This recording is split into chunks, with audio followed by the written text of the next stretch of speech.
Hi guys, welcome into the latest edition of Grand Slam Sports. Just like usual, I'm Samuel Gailey alongside Jace Hodge. Charles Foster.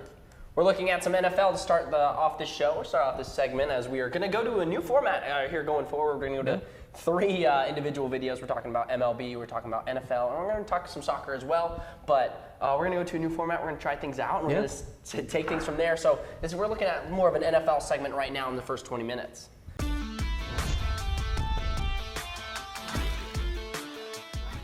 So, the fantasy standouts that I have from this week, because everyone plays fantasy football, everybody gets the gist, everybody knows what the game is. I'm playing Charles this week, and right now I'm projected to win, so I'm very happy about that. And you're both 3-0 too, so. We're both 3-0, so give me a 4-0 and let me go home happy. But I had Keenan Allen, 45 points, 2 touchdowns, 126 yards, something ridiculous.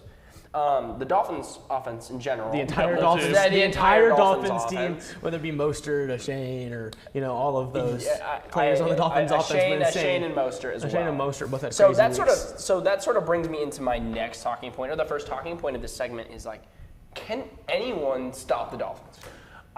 Offensively, I don't know, because that team is so well built to be. They just score everywhere. Their running backs are fast. Their receivers are fast. It feels like they're just impossible to stop once they get the ball in the air. I mean, entirely. I mean, Tua's had a really good year so far. He looks like an actual elite quarterback for once. I mean, if he can stay healthy, they're going to be really hard stopping the AFC. But I mean, the Chiefs, you can't forget about the Chiefs. So the Chiefs, they still won 2 of the last 3 Super Bowls. They still have Patrick Mahomes. Well, how much can Patrick Mahomes actually do? We watched Patrick Mahomes go into the Super Bowl against the Bucs. Yeah. But he struggled. But they won it last year. But where's the line of where, Patrick Mahomes is not going to be enough? Because you could say the same when Tom Brady was in his prime. I mean, as long as they have Kelsey and, a decent defense, it's going to be hard to stop the Chiefs if they get that home field advantage to the playoffs. So you think, I'm going to go to Charles here in a second, but so you think that the Chiefs right now could beat the Dolphins? Yes. I think the best way to beat the Dolphins, in my opinion, is a team that has a slightly better defense than them that can score. Someone like the Cowboys, in my opinion, because the Dolphins, they struggle defensively. They have a good secondary, but when it comes to that run game, they are Can we discuss how the Cowboys just lost to the Arizona Cardinals? That game, but once again, and Joshua Dobbs. We play every week because the Jags also lost to the Texans last week. I still take the Jags over a lot of teams. Yeah. Those games happen. But when it comes to most complete teams, the Dolphins, they're a complete offense, but defensively, they have holes. They have things you can take advantage of. And another complete offense can tear them apart on the right night. So, looking at some other AFC teams, what about the Bengals? If they get a thing going, can they beat the Dolphins? I mean, they have the offensive, power to possibly give them a game. In a shootout, maybe. If the Dolphins because Tua can't make mistakes. Tua's known for that. I mean, he has a nickname, Tua turn the ball over. Yeah. I mean, that's still prevalent in some of the games. But if Tua makes those mistakes, then yes, the Bengals can come. Any team. That's the whole reason. This is not a 7-game series. It's 1 game. 2 mistakes, 3 mistakes, any of that can cost you a game, and the Dolphins, they are prone to them, especially with their defensive line having very obvious holes. Mm-hmm. So I think that if a team can figure them out, the Dolphins can be beat. And I know to begin the year, a lot of AFC teams, there's a lot of teams that can win the AFC. It seems to have kind of dwindled down now to like 4 or 5 teams that could maybe make the Super Bowl. Which team do you think has the best shot at making it? It's a difficult question. It was your Jets, but I was hoping my Jets. If we're going in AFC, obviously Dolphins are still my AFC favorite. You think so? I do think so. Even though it pains my heart, I know it pains Charles' heart to say that because we're both enemies, I guess, in that little 4-team group there. But I mean, it's going to be a real test against the Bills this weekend. I think it's going to be really exciting, and I think if you leave the door open for Josh Allen, he might pull out some of his Josh Allen magic. If they blow out the Bills this week, that is a statement. Yes, because I don't trust the Dolphins yet. You beat the Broncos by 50 points. It's the Broncos. The Broncos haven't made a playoff since they won the Super Bowl with Peyton Manning. Yeah. So I don't trust Miami yet, but if they go and beat Buffalo this weekend, then I genuinely believe in their hype. If I think of a team that can beat the Dolphins, I'm saying someone from the NFC. I'm going with a team like the Niners. Their defense gets to the quarterback. And Tua struggles under pressure, like anyone, but Tua especially. He gets scared, sometimes he sits in the pocket a little bit too long, he can either get sacked because he does not make the decision in time, or he forces a pass to someone like Tyreek Hill, which leads to picks if a team takes advantage of it. Key to the Bills winning this weekend. One thing. Stopping the passing game of Miami. Have to stop Waddle if he plays. Have to stop Hill, and maybe even try to stop Mostert and Ashawn, who both have huge games. I mean, it's a hard offense to stop, but if they can slow down Tua, force him to turn the ball over like you've mentioned, the Bills should come out there with a win. One key thing to stopping the Dolphins this weekend. Play safe football. Play if safe you make football. turnovers, they will score. And that Allen, is is awesome. one of the most interception turnover prone quarterbacks that we see in the NFL now. I mean, he's a good quarterback, an elite quarterback, but he turns the ball over too much for his liking. If he gets no picks in that game, that team will be in it. I do think so. My thing, make the Dolphins play short. Make them play the short game. Make Tua take the checkdowns.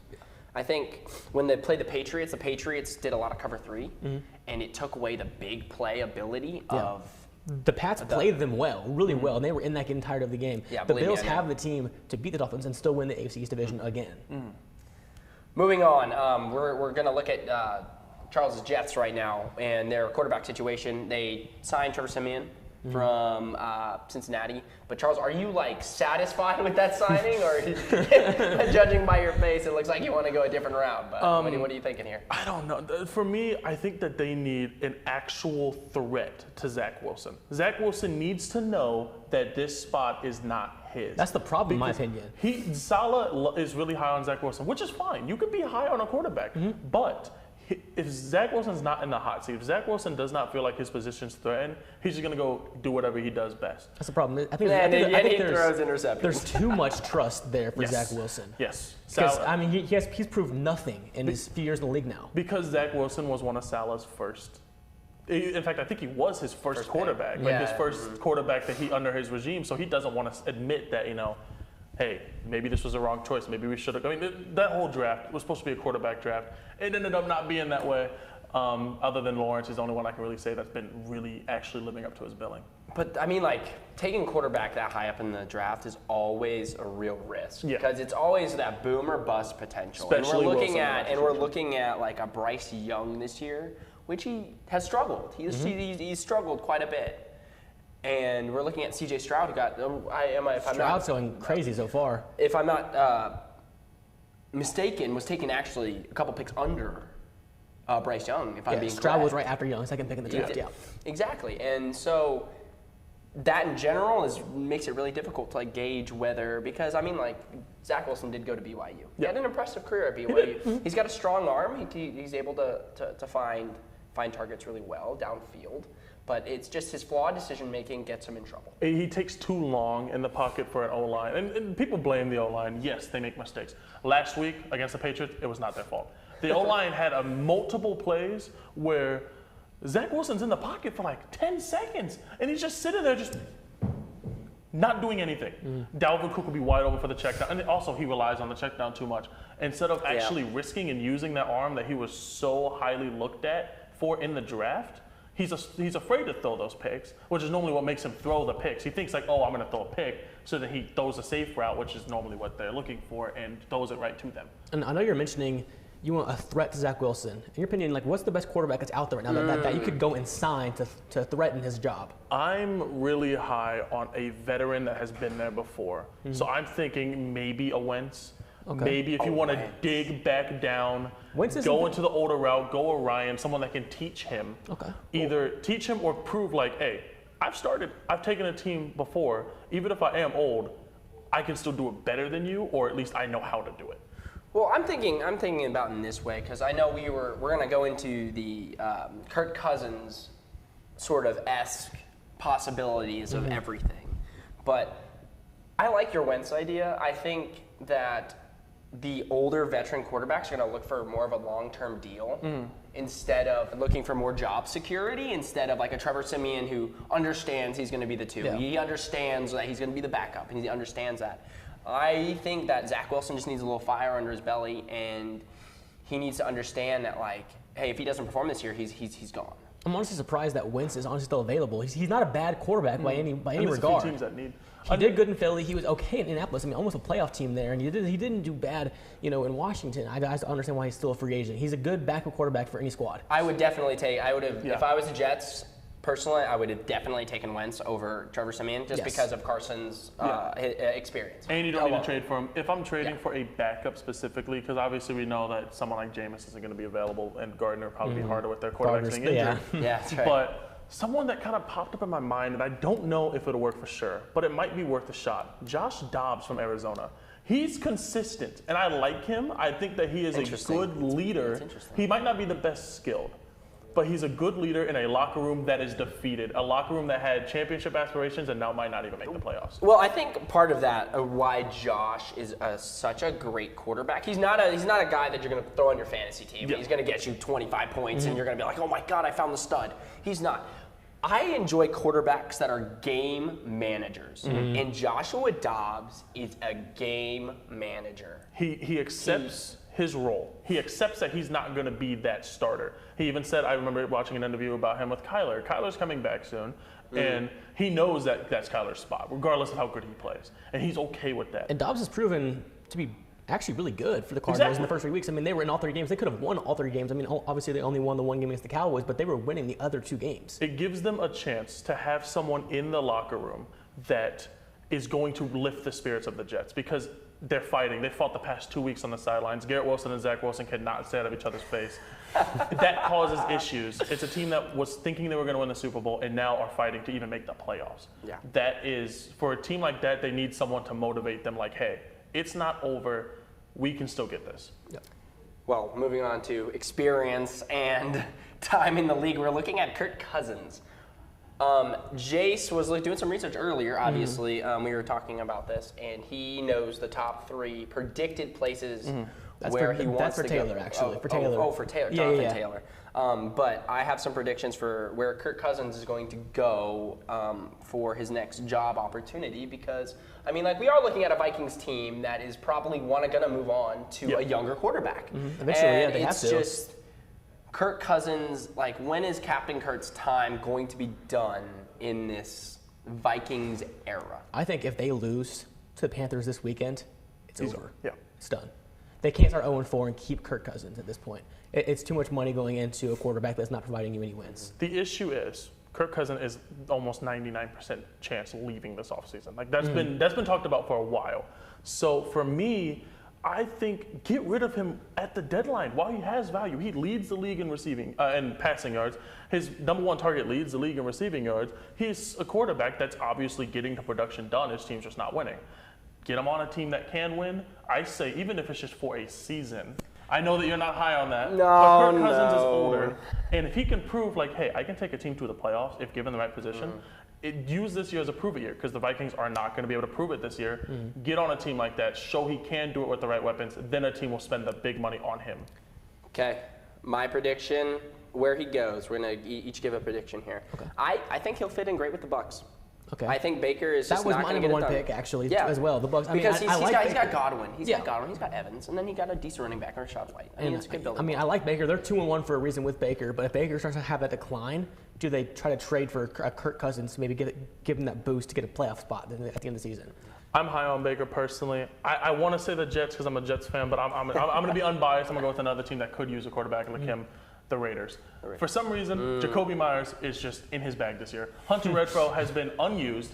They have amazing receivers. They have amazing tight ends. They have a great running back. That offense is so high-powered that with a quarterback that will sling it, I think the Raiders can win their division even. I want to say something about Jacoby Myers, and it is definitely something that needs to be said. And there was a lot of talk going into the season, especially as a Patriots fan. Oh, we just signed Juju, we got rid of Jacoby. Jacoby's got 2 touchdowns, 166 yards. Juju has literally probably 7 receptions for 60 yards, and we wanted to get rid of Jacoby Myers. So that's Sam's little hot take of the day. As a Patriots fan, we should have kept Jacoby Myers. But moving on to Your Colts. Yeah. Jonathan Taylor, what do you got? Where do you think he's going? Like, what do you think the deal is with him? Because Zach Moss hasn't been playing bad. Zach Moss has been really good. The O-line has actually been one of the best O-lines in the league so far. Much better than they did last year. I mean, they have a few injuries this week, so it would be interesting to see how Zach Moss produces this week. But I have liked Zach Moss. He's a good power back. He's a good running back for the Colts so far. But I do want Taylor to return if possible. It's the best case scenario. You know, if you have AR with a back like Taylor behind him, you can make a serious playoff push this season. But does he want to be back, though?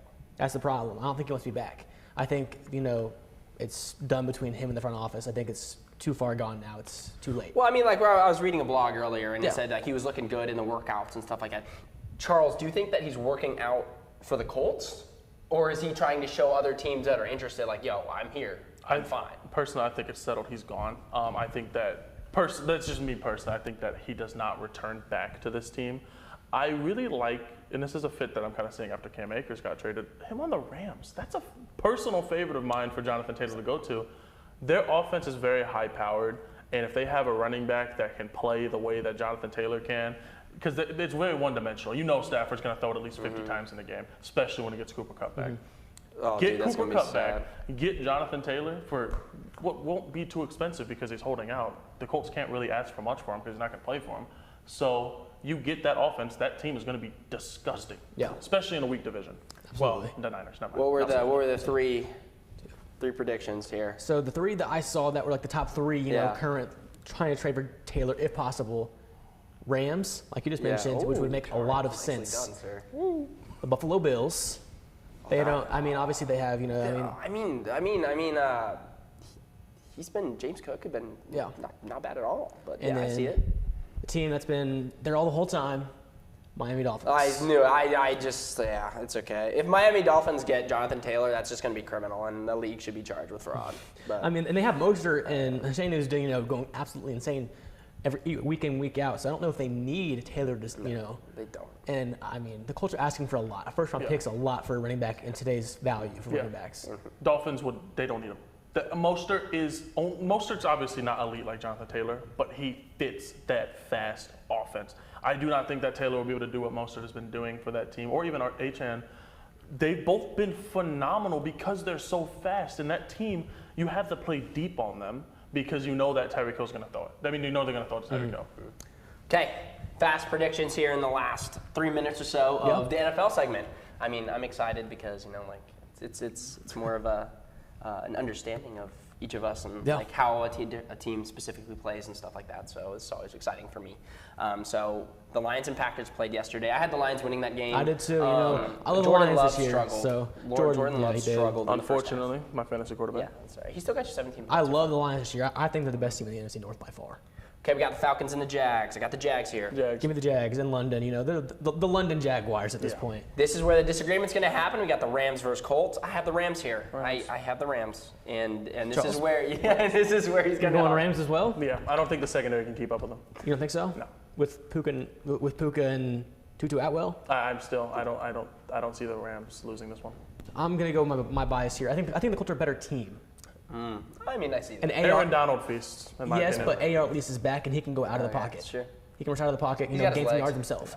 Okay, one of my favorite games of the week, Ravens Browns. I have the Browns here. I don't think Lamar is hit his stride. The first two games are impressive, but that loss to the Colts probably didn't sit well with them last week. I'm gonna go Ravens. I don't trust Deshaun Watson yet. He's not showing. I mean, he had a good game last week, probably his best game as a Brown. But I still think the Ravens are the best team. I'm going to go with the Browns here. I just think they're better for the situation. Vikings Panthers. I got to go Vikings. Vikings. I'm going to be different. I'm going to predict the Panthers for this one. Really? I think that Kirk Cousins puts up numbers, but I think that if he makes that's the speed insane. in the secondary for the Panthers, I'm high on it. Bengals Titans. Got the Bengals. Bengals. Yeah. Bucks Saints. I got the Bucks here. Got the Bucks as well. I got the Bucks here. Give me the Saints. Give me the Saints. I'm gonna be Why different not? today. You're gonna be different today. Watch next week. Come back and we watch it back. And it's okay. Dolphins Bills. I know. I have faith in the Bills. I got faith in the Bills. No, we have to trust in something. And Give me Josh Allen in the Buffalo I Bills. can't bet against a team that just dropped 70. They look like a Madden team right now. It's in Buffalo. It's in Buffalo. I think the home field advantage is going to prove them and get them to win. Puppy Bowl. the the battle of the craptastic teams here, the Broncos and the Bears. I think Russell is just the better quarterback. Give me Broncos. Yeah. Commanders, Eagles, got the Eagles. Eagles. Steelers, Texans, got the Steelers. Texans. Give me Texans. Wow. They're hot. I'm high on them. Texans. DJ Stroud. Raiders, Chargers. I trust Herbert more. Yeah. Chargers. Chargers. Cardinals, 49ers, got the Niners. I Best think team Joshua for- Dobbs is Best team in the NFL. Yeah. Niners. Pats, Cowboys. Cowboys. Cowboys. Patriots. No See way. this? And hey, wait, can I see that real quick? Gorgeous. Can I see that real quick? No, don't. Oh, there it goes. Let's go Cowboys. I don't know how I feel about that. I just personally attacked. Chiefs, Jets. Chiefs. Sorry. One more. The Seahawks and Giants. I got the Giants here. I got the I don't- Seahawks. Oh, give me the Seahawks. And Geno Smith we trust. Well, when we get back, we're going to talk about some MLB. But Jace and I are going to go outside and fight real quick about Patriots jersey landing across the studio. But we'll be right back, so stay with us right now here on Grand Slam Sports.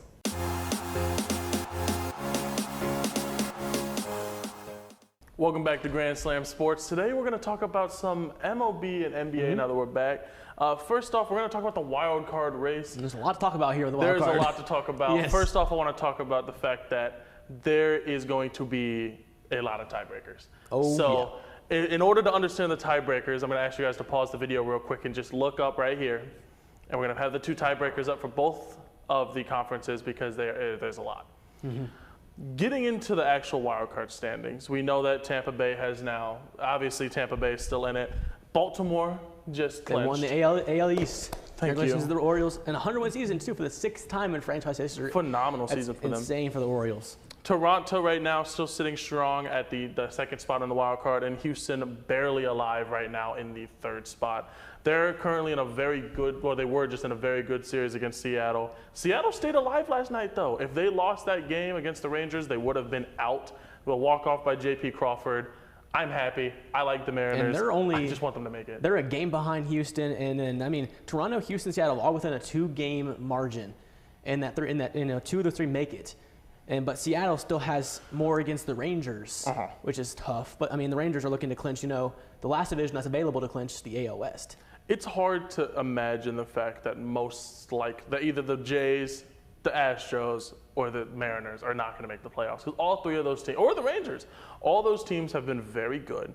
I'm really high on the way that they play, and I think that personally, losing one of them in the playoffs, it hurts. Because I feel like we're going to miss out on some good I believe competitiveness. the Rangers are going to make it now. They're, they're hot. 3 games ahead of Seattle in the division.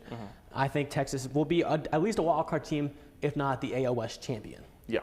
I'm going to go with the other wild card spot. I'm going Houston taking out Seattle. Seattle, they're hot. They're the team that everyone's rooting for right now. But Houston, once again, more talented. They're struggling. They're at the end part of the season, and they're old.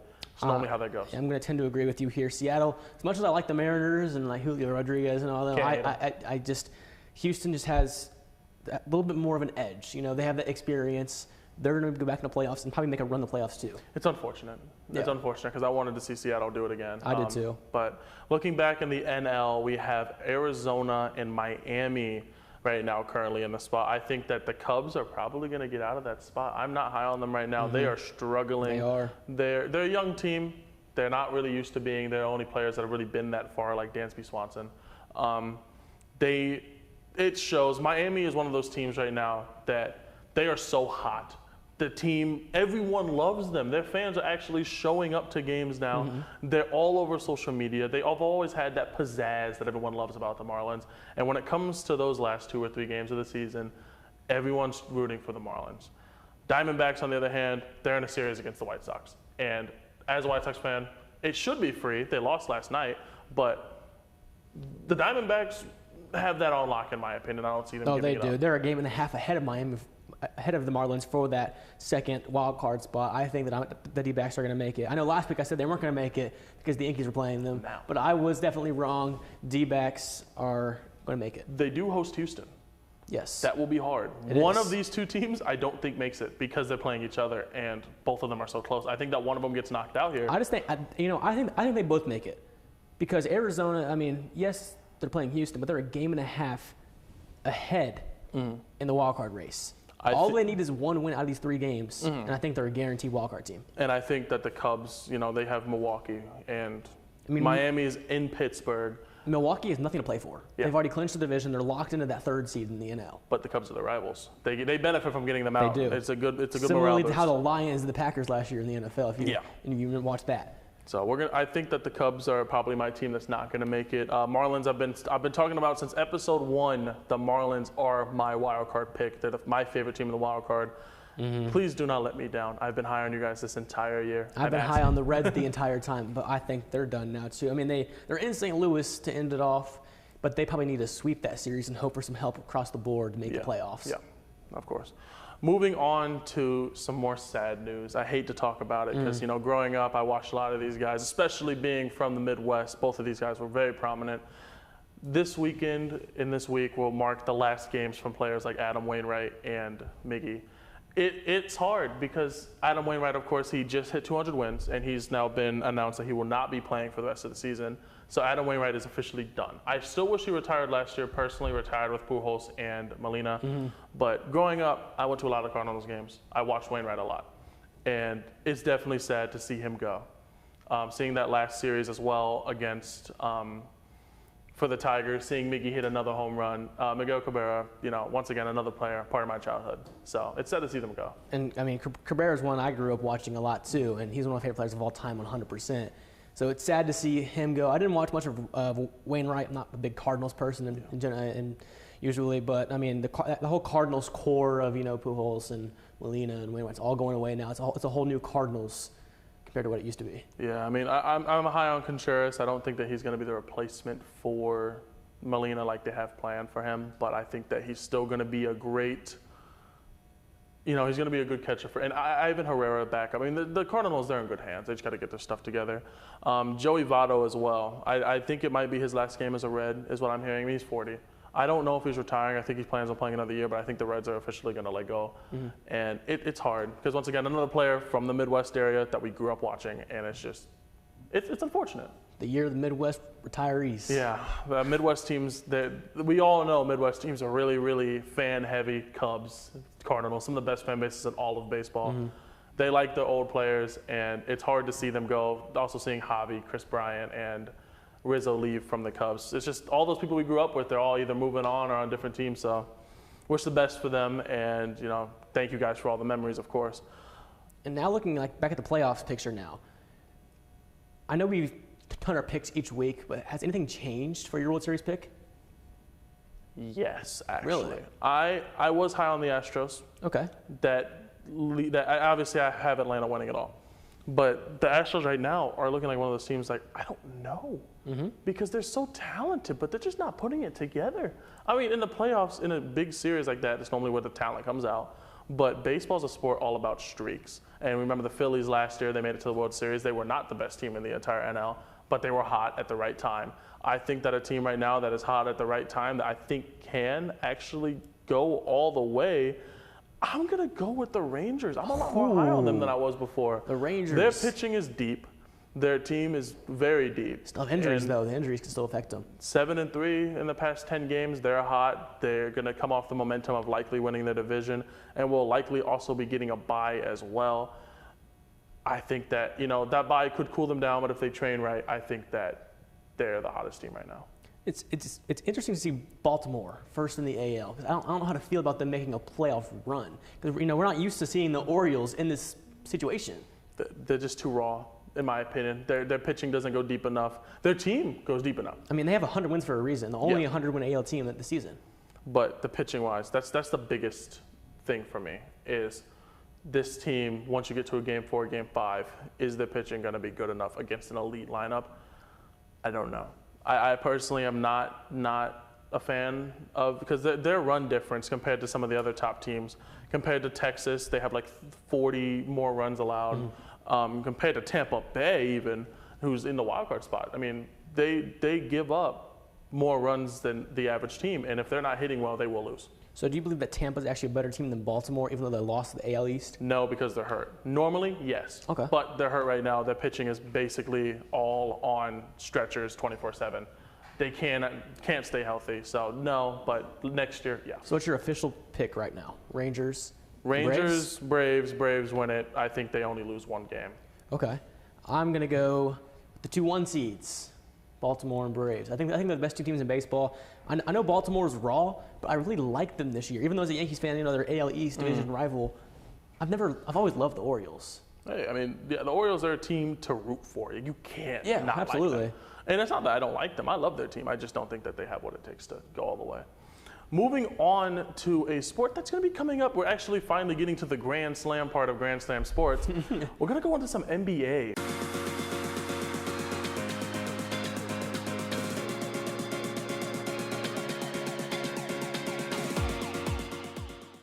We're going to switch it up a little bit. The off season is almost officially coming to a close. I thought it was over. I thought it was over. I didn't think it was going to happen. The other day. We're going to look at our top 3 favorite teams during the off season. What teams made the best moves? First off, I want to do an honorable mention because I just feel like not including the Suns in this is a crime. The Suns obviously got Beal. They actually did what everyone's been talking about, and they actually made a move to get bench. They got rid of Ayton, they got Nurkic, and they got a few pieces. They are, in my opinion, now championship contenders. We'll get into that later. They're my honorable mention. We're going to go into number 3, though, the Rockets. I think that the Rockets made a phenomenal offseason, and I think that because of that, they're actually going to be able to win now. So my honorable mention, I actually have 2. Bouncing off the Suns, I agree with that. You can't not, it's a great offseason for the Suns. They got bunches of depth pieces as well, along with, the big trade. Of course. But I also like the Grizzlies. I mean, they obviously got, one of your favorite players, Marcus Smart, in that trade. I think that fits them well, defensively wise, getting one of the best defensive players in the NBA, Marcus Smart. Especially with no Ja Morant. Yeah, with no Ja Morant, for the start of the season, that could really help them. I like what they did in the offseason, Grizzlies. I get that. And then for my number 3, this is a bit of bias in here maybe, but I do enjoy the offseason they had. The Indiana Pacers, signing Bruce Brown to what maybe was a large contract by his terms, but he's maybe the piece that we were missing. He's good defensively wise, and we're building a really good defensive squad with Turner in there as well. And I mean, they also got Obi Toppin in that trade. I like Toppin. Obi Toppin, I've always loved Toppin. And then they got Halliburton extended for the next 5 seasons to stay in Indiana, something the Pacers have had trouble doing, keeping the stars in Indiana. And that's a huge deal for Indiana. The Pacers made some great moves, and I do think that now they are going to be a play-in, maybe even a playoff team in the East, especially with the East kind of being, the East is very team-oriented, not superstar-oriented. Tyrese Halliburton is the perfect franchise point guard, and he wants to stay. He loves Indiana. I think that team now, they're a big threat. They're just, to me, they haven't made as big of moves as the Rockets. And absolutely. My number 2 team, the Bucks, obviously. You can't not have them here. They went from being championship contenders to championship favorites with one move. Damian Lillard. The one man I was terrified of this entire offseason because we all knew that he was going to be coming to come threaten my Celtics. Damian Lillard, one of the best point guards of our generation. If not, there was a time where I thought he was better than Steph Curry. And if he was not a Blazer and if he was a Warrior, I think that he could relatively have been better than Steph Curry. Absolutely. And now he is on a team with the best player or top 3 player in the world, Giannis Antetokounmpo. Yeah. They fit perfectly. Giannis is no longer the only one to look at on their offense. This team is deadly. And they still have Milton as well. They kept him in that trade. Obviously, they traded away Drew Holiday, a good defensive piece. Yeah. And they might not have as much depth as they had originally. But would you be willing to trade all that depth for a one-star player to take your team to a new level? In this situation, in some situations, like the Suns, they made a little bit too many trades for stars. But in this situation, they have enough depth, and people want to play in Milwaukee. It's a small market. Even though a lot of people don't like to play in small markets, Milwaukee is one of those places. They're so passionate for sports, you want to go there, especially whenever you have one of the most likable players in all of NBA, Giannis Antetokounmpo. Yep. And then my number 2, I'm going to go to the Lakers. I think they made the most signings I've ever seen from an NBA team. They had like 10 or 11 signings. And, I mean, all that depth, that can really help in the long term, like injuries or whatnot, and into the end of the season. The Lakers having all that depth, I mean, I know a lot of them are older players maybe, players that were good 3-4 years ago, but having that experience as well could really help them make a deep run in the playoffs, like they did last year, making in the Western Conference Finals. Yeah, the Lakers, for me, are one of those teams that they have LeBron, obviously. They inked another deal with Anthony Davis, which is going to be super nice. And they made the moves that matter. They didn't just go out and get a Dame because they wanted to, or Bradley Beal because they can, because obviously everyone wants to play for the Lakers. Half the players in the league right now were Lakers fans growing up. So everyone wants to play for them. So it's hard whenever, as a team like that, it's hard not to get overzealous and sign those top guys. Absolutely. And they were my number one because they made the pieces that mattered. They got the bench players that are actually going to help their stars. D'Angelo Russell's back. Jared Vanderbilt's back. They made those other small pieces in the draft. They also drafted the IU kid, Jalen Hood-Schifino. I love this team, and I personally think, I don't think them as championship favorites, but they're going to be a massive threat coming to the end season. And then I think you can guess what my number one is, as I haven't mentioned them yet, the Milwaukee Bucks. Yeah. I think that Lillard trade takes them to a brand new level, one of the best teams I've ever seen. Yeah. Having arguably the best point guard and the best player in the NBA, I don't know who stops them come playoff time. It's going to be a fun one. I think that both teams are going to be, both the Lakers and the Bucks are going to be on an entirely new level. They were already competing for the championship. Now, who's going to stop them? And that's going to be the best thing. Going into it a little bit, though, we already know the teams that were already there are going to extend a little bit. What is a team that you are looking at that is going to make a jump next year? Going to make a jump. I like the Pacers to make a big jump from last season, obviously missing the play-in entirely. So I like them to make, a big jump. I love the Kings. I know they had a really big jump last season, but I still think they'll be one of those top teams in the West this year. I think the Mavericks will really improve from what they did last year. I'm interested in that one. They were not even a play-in team with Luka Doncic. Yeah. And they made some really good signings in the offseason. I think they'll be at least a play-in team for sure this season. My pick. Got to go with the Rockets, another Texas team. Okay. I'm high on them. Fred VanVleet was another one of those signings that he is not like the most famous player in the world, but he gets the job done. Amen Thompson, I'm big on the Twins. I think that both of the Twins are very good. What about Dylan Brooks? Dylan Brooks, you can hate him all you want. The man plays winning basketball. He is a fire that a championship team needs. He's going to help a team like that. Sengun, one of my favorite centers in the entire league. This team is deep. Jalen Green, Jabari Smith. So do you believe that they're going to be a play-off team or a play-in team? Play-in team. Play-in team? Okay. 10th seed at most. Like this, the West is so stacked to where it's hard to say that this team is going to be, up there with them. And one team that keeps going under the radar every year, the Thunder. They were a play-in team last season. Shai Gilgeous-Alexander, one of the best guards and a Canadian as well. I love Shai. Love you, Shai. Shai, he is a phenomenal player. I don't know why the Clippers ever got rid of him in the first place. I mean, Paul George, once again, LA teams, they have the lights. You see those shiny little players and you make those moves. Don't make those moves, I promise you. They normally don't pan out. Going into another thing, the last thing I want to talk about in today's NBA block, championship predictions, the way too early championship predictions. Who you got, East versus West? I'm going to go probably the two favorites, which I often seem to do.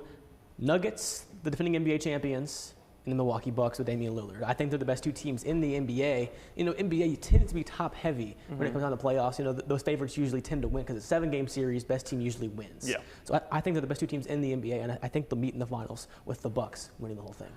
I want to be a little bit different because there's so many teams we can go for. I'm going to go Suns versus Celtics. You can call me a little bit biased.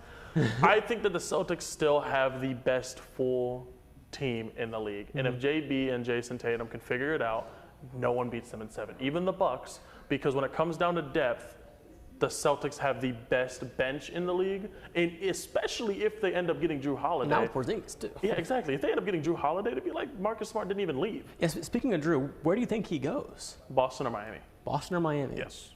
I mean, obviously, I would assume that he wants to go to a contender. Yeah. Coming from Milwaukee, he doesn't want to go to a Portland where he's not going to do anything there. He's on the list of players that I call championship winners. There's a list of them that they might not be the best players on their own teams, but when on a championship team, they are the best for you. Smart's one of those players I call. Someone even like a Patty Mills, like from back in the Spurs days. Those are players that they help you win championships, and you could honestly say that you would not have won them partially without them. So you believe the Suns and all that firepower they have is going to get past Denver in a 7-game series? A defending champion Denver with probably maybe the best duo in the NBA with Jokic and Murray. It's hard because, once again, 7-game series. But I know they would struggle defensively against that high-powered offense. And by then the Suns will have it figured out. They know how to work as a team. Their bench is in my opinion, it's a bunch of rejects of good players that I think are all going to be good, They just all need a chance to succeed. With the Suns having virtually no bench and them signing players like Bol, Yuta Watanabe, players that like would be good on if they got the opportunity, I think that they're all going to come together and build a beautiful team. And speaking of like duos I was talking about, do you think the Dame and Giannis duo is the best duo in the NBA now? Compared to like a Jokic or a Murray? I'm still going to take Jokic Murray. Okay. I think that it's not just the skill, it's them together that makes them so good. Absolutely. And if you had a 2-on-2 tournament, no one outplays them. Jokic is the most talented player in all of basketball. And Murray is, he's Jamal Murray, and he's doing really good. But that's going to be all for the NBA and MLB block today. We're going to get into a little bit of soccer in just a few moments. Thank you for joining Grand Slam Sports.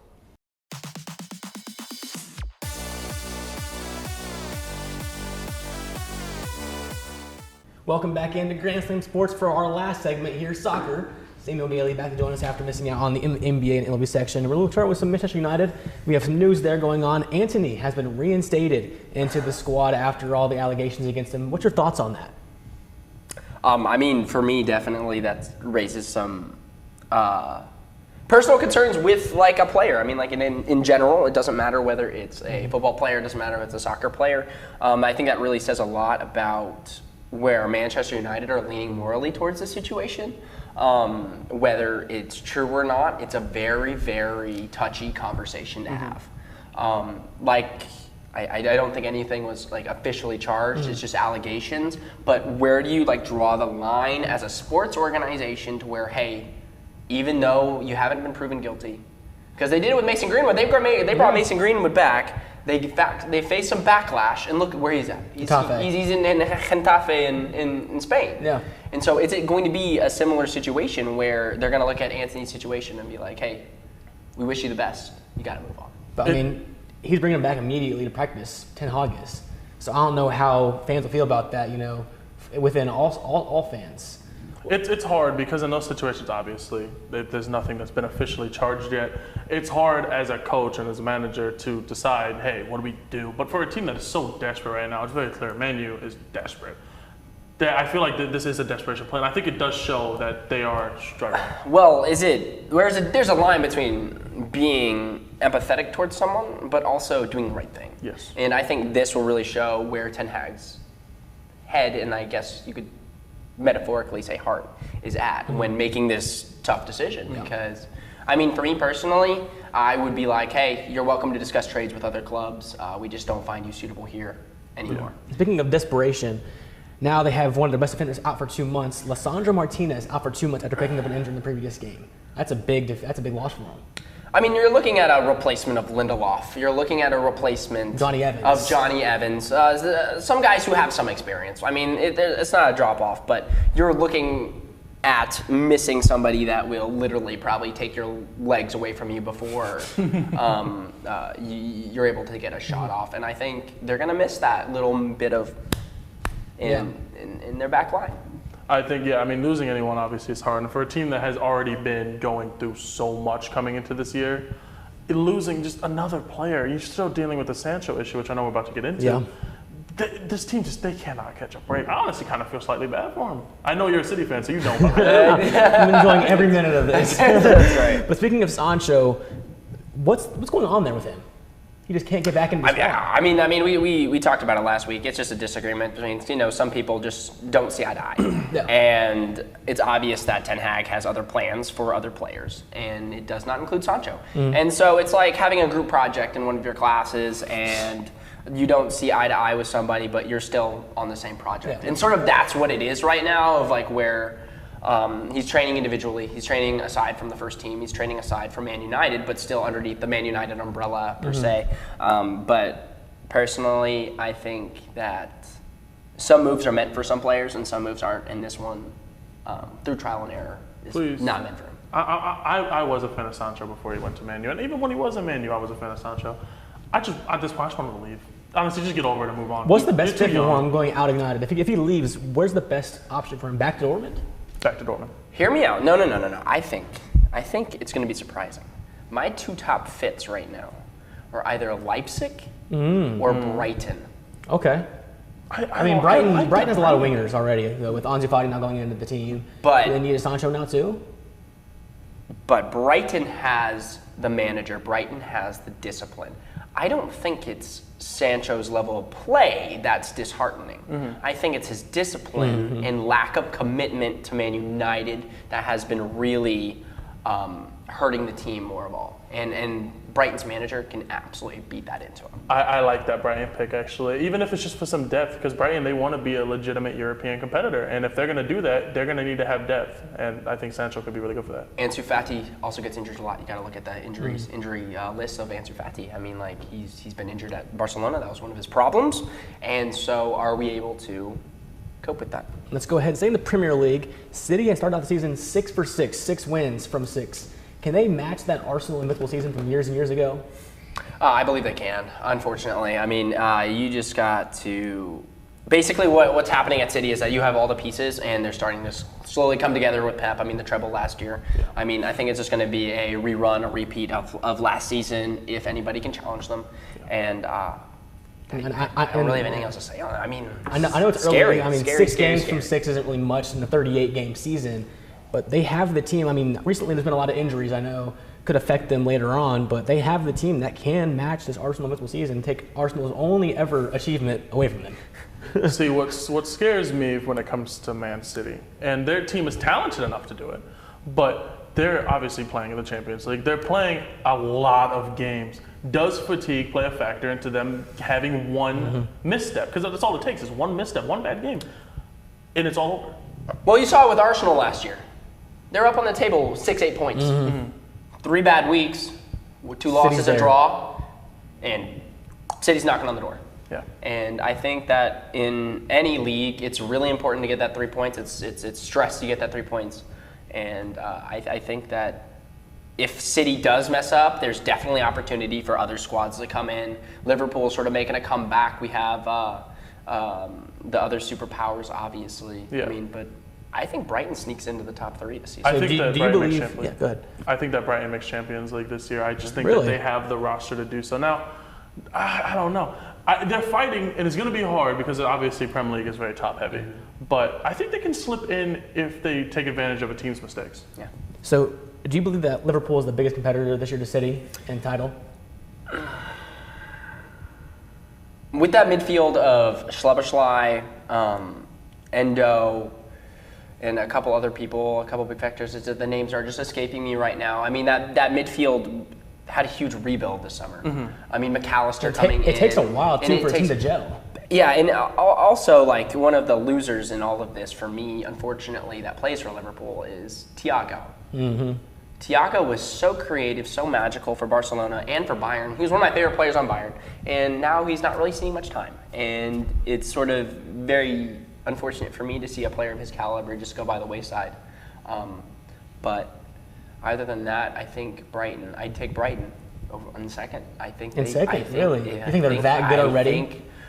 I think they've shown they can win, and I think that. Oh, like an Arsenal. Arsenal's still there. Tottenham has been really good this year under Ange. I mean, even Newcastle or Man United, if they can get the right form going, I think they can finish above Brighton. I think Brighton finishes in the top 4 this year. Yeah, I agree.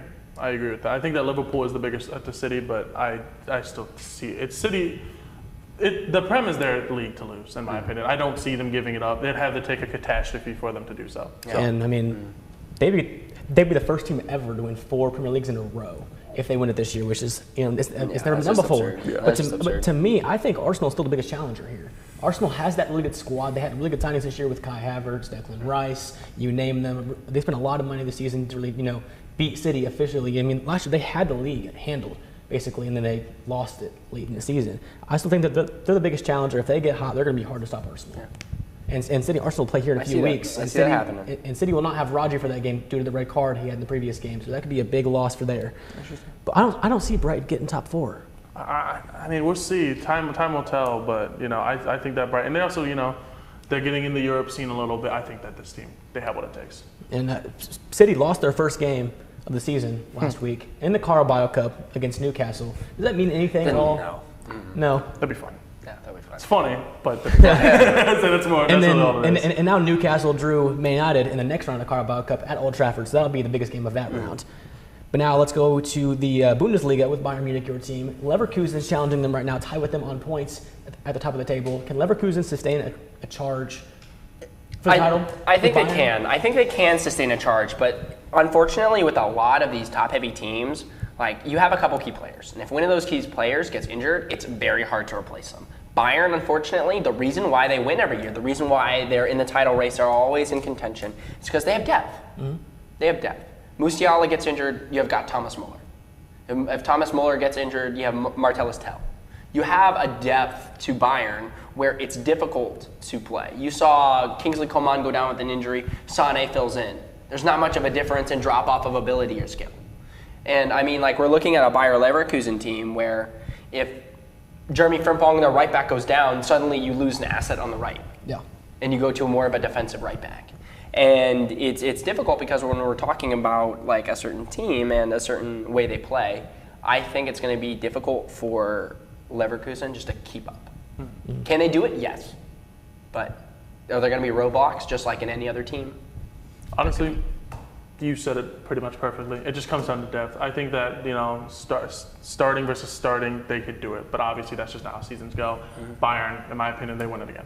Let's look over at Victor Osimhen. Rumors are that he's going to leave Napoli either in January or at the end of the season. Where's the best fit for him? Would it be like a City, a Madrid, a United, or even Saudi Arabia who's offering a lot of money?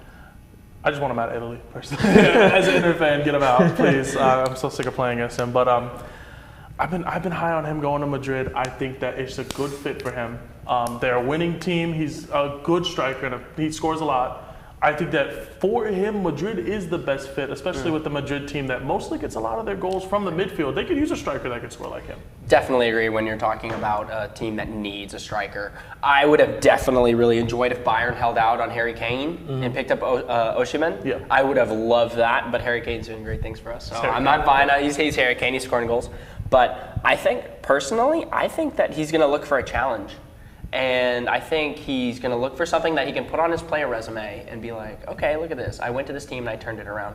So unfortunately, hear me out, unfortunately I say that he's going to be looking towards the Premier League, more of a Man United, more of a Chelsea, someplace where he gets prime football, but also he gets a payday as well. And that's sort of the unfortunateness of it. See, in our meeting this morning, I was saying, I like Man U for him because they could use that. I know they've been looking for a striker for a while. I mean, they got Højlund, but like, if when you compare them side to side, I mean, like they're both great strikers, but at the same time, like you can't argue with results. Osimhen is proven in anything. And right now, Man U is in a state where they need to win now, or they're going to slowly start to get into a Chelsea stage where people want to play for Chelsea, but like they're kind of thinking twice about it. But compared to a few years ago, like if Chelsea offers you money, you go because they're dominant. But do you see him taking the money? Saudi Arabia, I know, is offering him a lot of money. It could be one of those Al Nassr, Al Ittihad, one of those teams offering him millions and millions of dollars. Would he take that over like a challenge? You think? I don't see that happening. I think he takes a challenge. He's too young. Playing for Napoli the way that he did, that's another team they're so passionate about their team. To leave all that passion that he spent so long dealing with, to leave that passion for money, I don't see that at all. Let's look at Roma with Jose Mourinho. They're 16th in the Serie A right now after 6 games, only 5 points. Is there any trouble there in the Serie A? I'm not fazed by that. Mourinho's going to figure it out. I think that every team has growing pains. I mean, like they had a really successful season last year.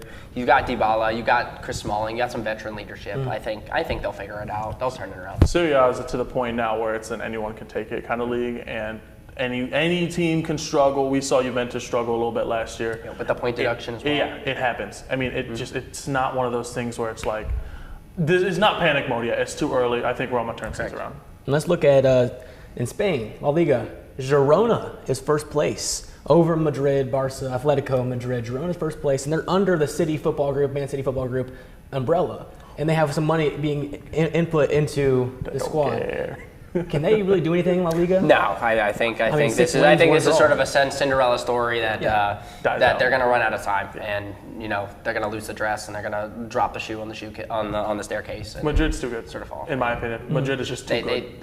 Real Madrid and Barcelona smell blood in the water, and they're going to come forward. Even Atletico, they're another good team that they did get scored on by a goalkeeper though. So but they also just beat Madrid. Okay, so I mean, Real Madrid, they have the roster. In my opinion, they're still my champions, one of my Champions League favorites. It's just, they don't lose this. I think it's just slow starts and a very hot start for them. Speaking of Girona and Real Madrid, that's one of the biggest games of the weekend. They play this Saturday. Girona, Real Madrid. How do you see that one going? It's in the Bernabeu. Yeah, it's Madrid. I'm taking Madrid at home. Those fans are just too much. Yeah. For me, this is definitely not one of those games where you look to win. If you're Girona, you look to make a statement. Like a 0-0, wow, 1-1. I really like Get that. a 1 I point. really like that, yeah. If you can make a statement against Real Madrid in Madrid and you can get 1 point or even a 2-1 loss, but you still make it hard, you show like, hey, we can compete. And that gains respect. Guts, glory, courage type stuff. And looking at some other big games, you have AC Milan and Lazio in Serie A, two of the better teams in Italy this season. How do you see that one going? It's in the San Siro in Milan. Soccer is one of those things where home games matter. Oh, 100%. Home games fuel you. Home games will give you energy. It'll give you that extra boost. And I think I'm going to take AC Milan here just because of the atmosphere that's going to be put on during As an Inter fan, I know all about the San Siro. I think AC Milan, they take it. Lazio's good. I really like their team, and I think that they're actually going to make a good push in the Serie A. Yeah. But they don't beat AC Milan here. I'm going to take AC Milan as well. And then maybe the biggest game of the weekend in the Premier League, Tottenham and Liverpool. I'm watching that. I'm so excited for that game. Tottenham. I see Tottenham going through. Tottenham's currently in 4th on 14 points. Liverpool in 2nd on 16 points. And it's in Tottenham. It's at Tottenham. Well, in Hotspur Stadium, which I'm very excited to watch. But I think the departure of Harry Kane really sort of equalized the offense a little bit. I knew that would happen too. The attack of relying on one guy to score all the goals. It's like Lewandowski at Bayern. When he left, like, we had to find other ways to score goals. It was the same thing at Tottenham. Look, now we got Son showing up. You have more of a presence of the James Madison coming over from Leicester. The new manager in Tottenham, he's been really good so far. Really created a whole new culture in Tottenham. Well, is it just beginner's luck, or is it because, like, Pochettino started off really well? You know, we got other managers too to start off really well. Is it just beginner's luck, or what do you think? Tottenham is a team with a lot to prove this year. Obviously, they are kind of like, they've become one of the laughing stocks of all of the Premier League.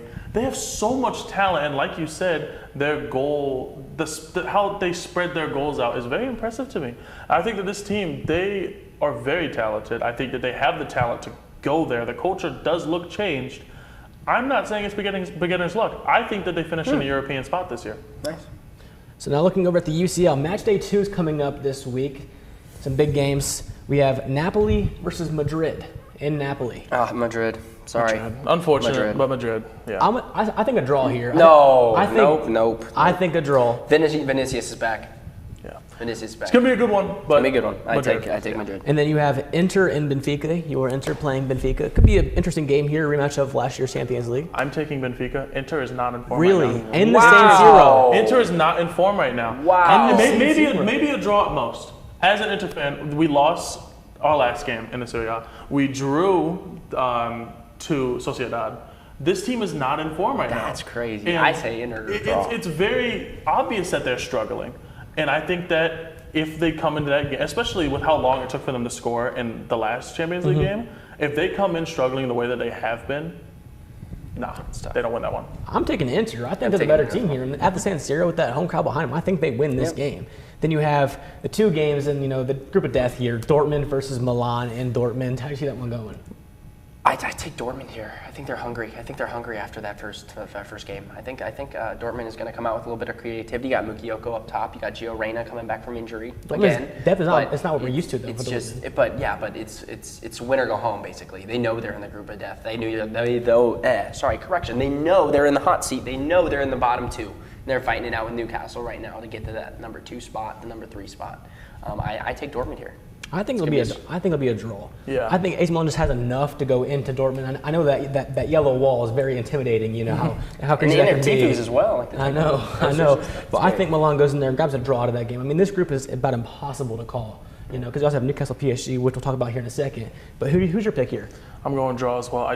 There's not enough separation for me between these 2 teams to really get a winner here. If anyone does win, I'm saying Dortmund, but I'm still going draw here. Okay. Now the other game in that group, Newcastle, PSG at St. James's Park. PSG. Mbappe. Wow. Mbappe shows up. I told you guys last time. Mbappe shows up. Mbappe you showed saw up. what Newcastle did against AC Milan the first game, winning. But AC Milan also had 16 shots. 10 on target, and Rafael Lau probably should have scored at least 3. Newcastle is also in form, also just beating Man City. So I mean that would But definitely was that Man City team full? Yeah, they also won 8-0. Nah, exactly. So They also won it's just 8-0. They won 8-0 last weekend against Sheffield United. As But someone it's who just believes, Sheffield United, But though. still, I mean, 8 we're- goals in the Premier League is very hard to get. I'm very high on being in form. Obviously, I was talking about Benfica a few minutes ago. Newcastle's going to put up a fight, but I just don't see them beating PSG. But once again, if they can just get a point out of this, I see that as a win for them. And then the last game to look over, we have Leipzig and City. It's in Leipzig. City went there last year and drew 1-1 in the round of 16. I see a draw. I think Leipzig's going to sit on a back 5. Sit on a back 5, maybe a 5-3-2, make it difficult. And you saw City struggle against Cervina Zvezda in the first half, being down 1-0 at home against Cervina Zvezda. They haven't looked as good as they have in previous seasons to begin the season, City. It's just... I think it's going to be a draw here as well. I say a draw as well. Yeah. I mean, me and Jace, we talked about this the other day, and I've been saying it. City is one of those teams in the first half, they just struggle to get out of the gates. And a lot of times they struggle. And if they end up being down 1-0 against a team that will sit back on them, they could lose a game like that. It's still going to be a draw, but I think that they could lose an important game like that. I think that's all we have for our soccer section today. That's going to be it for Grand Slam Sports.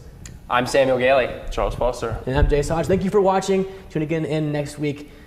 Have a good one.